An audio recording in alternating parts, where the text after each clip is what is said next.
مولاي صل وسلم دائما أبدا على حبيبك خير الخلق كلهم. مولاي صل وسلم دائما أبدا على حبيبك خير الخلق كلهم. আসসালামু আলাইকুম। আমরা এই মুহূর্তে আছি মসজিদ আল মুস্তাফা। খুব সুন্দর একটা মসজিদ বাংলাদেশের মধ্যে। এখানে আমরা আজকে ইফতার করব। যতটুকু শুনতে পেরেছি এখানে নাকি ইফতারটা সৌদি আরব যেভাবে ইফতার করে, সৌদি আরবের ফিল পাওয়া যায় এখানে ইফতার করলে। সেই জন্য আমরা আজকে চলে এসেছি এখানে ইফতার করতে এবং এই মসজিদ নিয়ে একটি ডকুমেন্টারি করব আমরা।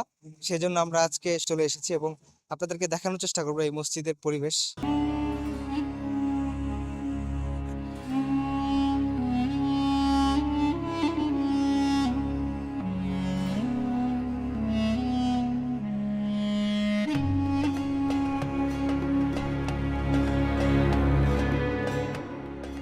শান্ত পরিবেশ, আকাশ ছোঁয়া মিনার আর সৌন্দর্যে ভরা এক পবিত্র স্থান, এটাই মসজিদ আল মুস্তাফা।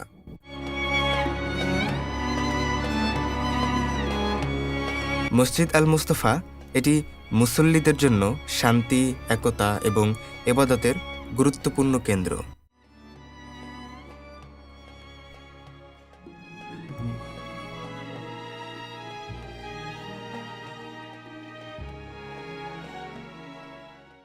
পরিষ্কার পরিচ্ছন্ন পরিবেশ, সুন্দর ব্যবস্থাপনার কারণে এখানে আসলে মনটা শান্ত হয়ে যায়। নামাজের আগে অজু করার জন্য রয়েছে আরামদায়ক ব্যবস্থা। মসজিদের ভিতরের পরিবেশটা অত্যন্ত নান্দনিক। নরম কার্পেট, আলোর ঝলমলে ছাদ, সুন্দর ক্যালোগ্রাফি সবকিছু মিলিয়ে এক প্রশান্তির অনুভূতি তৈরি করে।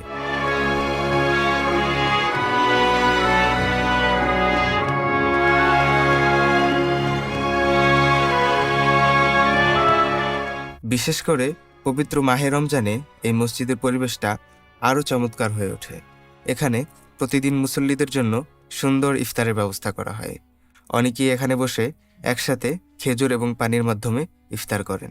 মাগরিবের আজান যখন ভেসে আসে, সবাই একসাথে ইফতার শুরু করেন। এই মুহূর্ত সত্যিই হৃদয় ছুঁয়ে যায়।